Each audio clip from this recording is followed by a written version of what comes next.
The Encyclopedia of Ancient and Forbidden Knowledge by Zolar.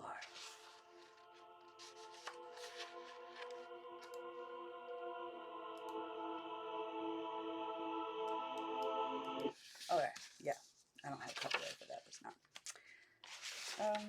Published. It's by Nash Publishing from Los Angeles, and this copyright is 1970 by Nash Publishing. It's in a lovely shape, and I'm about to beat it up because I'm going to read it. And goodbye value to book for being in perfect condition. But in the meantime, I'm going to absorb you. Oh, look at that! Isn't that lovely?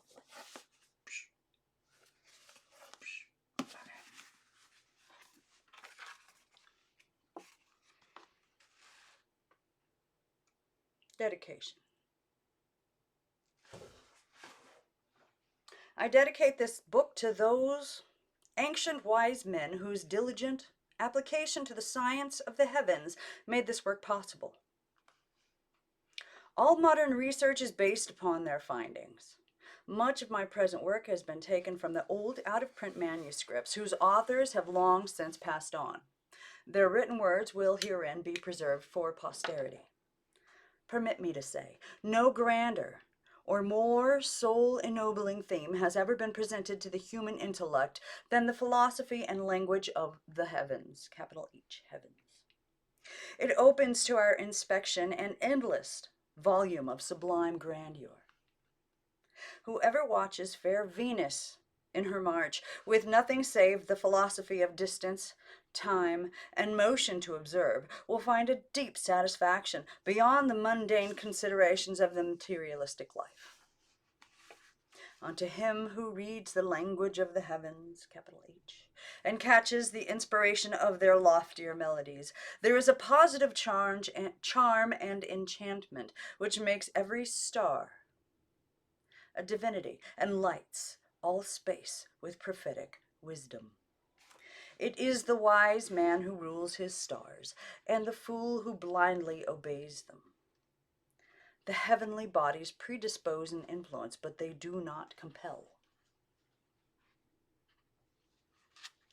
Man's wisdom is in no way subjugated, and is no one's slave. It has not renounced or surrendered its freedom. Therefore, the stars must obey man and be subject to him, and not he to the stars. Even if he is a child of Saturn, and if Saturn has overshadowed his birth, he can master Saturn and become a child of the sun. Paracelsus, Astronomia Magna, 1537. There is not a pulse beat in the human frame which is not governed by the heavens above us. The blood, in all its ebb and flow, is swayed by them as certainly as are the restless tides of the salt sea. By the resplendent moon, and at thy birth, thy mother's eyes gazed not more steadfastly on thee than did the stars that rule thy destiny. Zolar. Now, preface.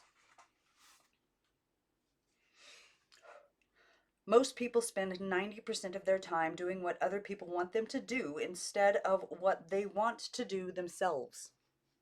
Most people, perhaps you, are haunted by self-destructive feelings they don't understand. These are feelings which may frighten and depress you. For example, the constant fear that other people are somehow better, the fear that you are now and will always remain a second-class citizen in life, or the crushing realization that you will always feel poor no matter how much money you earn, and always feel inadequate no matter how great your accomplishments. Because of two crippling pressures, the constant attempts of other people to exploit you and your own self-destructive feelings of inferiority, you spend your life in an emotional prison instead of a palace. You allow yourself to be surrounded by enemies instead of friends. You accomplish only a fraction of what you are really able to accomplish. You find yourself constantly driven away from the real enjoyments, the real achievements, the real meaning of your life. Learn to control your destiny. Study the ancient sciences, for this knowledge will guide you through the present age of anxiety and depression. The very first step for the reader into the hidden pathway of nature's mysteries is the face-to-face confrontation with the starting fact. The fact that all his preconceptions, all his education, all his accumulated materialistic wisdom are unable to account for the simple phenomena which transpire and transcend the action and interaction of life forces on the planet on which he lives. As a chemist, he may pursue the discrete discontinuities of force until they are lost within the realms of the imponderable. The great unknown, or the aching void, as it is christened amid the groans of scientific travail, swallows him. But he can get no further. As a physicist, he may decompose light and sound into what he thinks are their component parts and, with scientific accuracy, dissect before your very eyes these truths as a surgeon would his anatomical subject. No sooner is that point reached than the shy molecules and timid vibrations become alarmed at man's daring presumption and fly into the realm of the infinite and occult unknown. There in the aching void they sport and delight, safe from man's vulgar intrusion. The realm of the unknown imponderables is the universal, capital U, an infinite ocean of something, yet nothing, which science created in her frantic endeavor to account for the material phenomena of the real world. For a time, she was infinitely pleased with her own particular offspring, which has now become a restless phantom, a grim, unlovely specter, which haunts the laboratories of its parent night and day, until at last science has become frightened at her own child. Now science tries in vain to slay that ghost of her own creation, but she dares not enter the void she has called into existence, and there pursue and recapture the truant atoms and timid vibrations of this sublunary sphere we call Earth. But much is missing.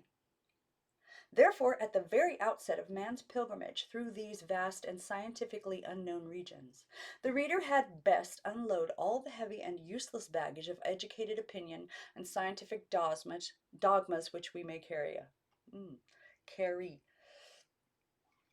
If he does not, he will find himself top-heavy, and will either capsize or be buried amid the debris of conflicting opinion. It's saying to be open. The only equipment which man has found useful and which will repay the cost of transportation is an unbiased, open mind, logical reasoning, genuine common sense, and a calm, reflective brain. Anything else on the voyage into the unknown upon which we are now about to embark is simply useless, costly deadweight. Hence, so far as modern science is concerned, the less the reader has, the better. If he can use his scientific acquirements merely as aids and crutches in climbing the spiritual steps of occultism, and if he will find science an auxiliary force, the science is no longer a sacred cow, but a functional tool.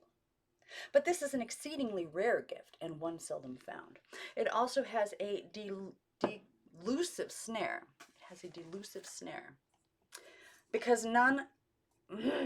Because 9 out of every 10 people cheat themselves into the belief that they possess such an ability, whereas in reality they are woefully deficient. It is always a safe course to mistrust the absolute in all opinions and reasoning. Before starting out on such a mighty and important undertaking, we must draw serious attention to the major obstacle of the voyage, the one which will be the most difficult to surmount. This hidden rock, upon which so many profound students of the occult become shipwrecked, that's capital O, occult, become shipwrecked, is the failure to realize the duality of truth, capital T. The truth of appearances, the truth of realities. The former is relative, the latter is absolute. If we possess half of anything, we know by the laws of common sense and logical reasoning that there must be another half somewhere.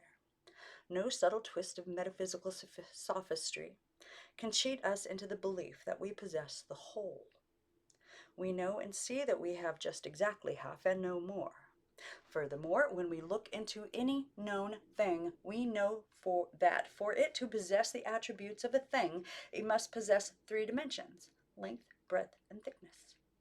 This being so, we also know it has, broadly speaking, two sides, an outside and an inside. The outside is not the same as the inside, and any more than the boiler is the steam which drives the engine. This logical process of reasoning is the only chart which has so far been prepared for the occult explorer. It is vague and probably unsatisfactory. Yet, when it is used in conjunction with man's conscious intuition, the only true compass to guide man in his winding, uneven path upon the shores of the infinite, capital I, one never need fear being lost or failing in his endeavors to know the capital T truth. In order to carry the same line of reasoning a little further, let us take a type of architecture, the Gothic, for example, and examine a well-known specimen of this structural conception. The mind will say, "What a beautiful building! How imposing and grand! What a triumph of man's mechanical skill!" So it appears, and upon the plane of visual appearance, so it really is. Consequently, it is a truth for the time, but when examined in the light of occult science, we find this visual truth is only relative. It is only a truth on the external, transitory plane of material phenomena. We see that in addition to being the result of man's trained mechanical ability, it is the external form of his mental ideal. It is the phenomenal outcome of man's creative attributes. When we look at this solid building from the Earth's plane, we only see the outside of an object having length, breadth, and thickness. We know there must be an inside, but we must enter the interior plane before we can see it. Therein we shall find the building as it exists within the subjective world of its architect. The solid stone edifice will crumble to decay and fall. In the end, not one material particle will remain to indicate the place whereon it stood. Hence, the building was not real. It was only a passing appearance assumed by matter under the molding forces of man's mechanical ability. When the forces which gave it shape and form become polarized by the restless oceans of planetary magnetism, it dissolved and finally vanished like the baseless fabric of a dream. Even though the external structure of stone and mortar was lost within the realms of the great unknown, the idea which created it was eternal. It was a spiritual reality. Therefore, the idea was the absolute truth, reality. Yet the actual non-reality of stone appeared to be the real. It is these delusive appearances which create the confusion regarding the exact meaning of the terms spirit and matter. Science refers all she cannot grapple with to some undiscovered forces of matter, whereas theology refers them to the spirit. Both are right and both are wrong. As we explore the territory belonging to both spirit and matter during the progress of our journey, we will state that spirit and matter as we know them are but the duality of expression of the one great deific principle. We will state that spirit and matter as we know them are but the duality of the expression of the one great deific principle. Okay. The duality is due to a difference in polarity. Spirit and matter are a unity under two modes of action. This duality can be comprehended in its true relationship when viewed from both planes and realized by the true science of correspondence. Science is but a material system of symbolism from which we regulate our conceptions of all things. Plato said that ideas rule the world, and Plato was right, for before the divine ideal was evolved from within the divine sensorium, the universe was not. The result of the divine ideal was the creation of a pure symbolic form. Just as symbols are the product of ideas, so in their turn ideas are the symbols of thought. Thought itself is but the symbolic response of the self to the pulsating throb of the radiant soul. That's a big statement. Beyond this we cannot penetrate, even in our most exalted conceptions. Thus, all serious study and meditation as to the nature and existence of capital G God is unprofitable, and cannot bring the reader any substantial return either in this world or the next. The infinite can never be comprehended by the finite. We must rest satisfied with the certain knowledge that we can, by one grand chain of sequences, trace the transmission of thoughts, ideas, in symbolic forms to their divine source. The angelic world is but a prototype or symbolic expression of the divine sphere of the infinite. The celestial world is but a reflection of the angelic. The spiritual world is the prototype and the symbolic outcome of the celestial heavens. The astral is the reflection of the spiritual sphere. And lastly, the material is but the concrete shadow of the astral kingdoms. Now the reader can perceive how we, in our present state, are a long way down on the scale of creative life. But if we exist, we know by the laws of our being that we can and shall find our way back through this valley of the shadow. We can leave this plane of inverted images and delusive appearances for the bright realms of our former state. There, in those spheres of pure angelic life, we can exist with the ever-living reality of all the infinitude of apparent realities.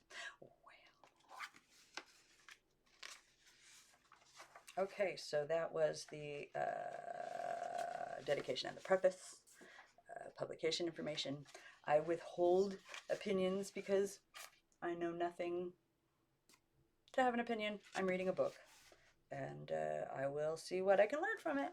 And it's just knowledge that exists in the world, historical knowledge of a certain ilk. Next one later. Bye.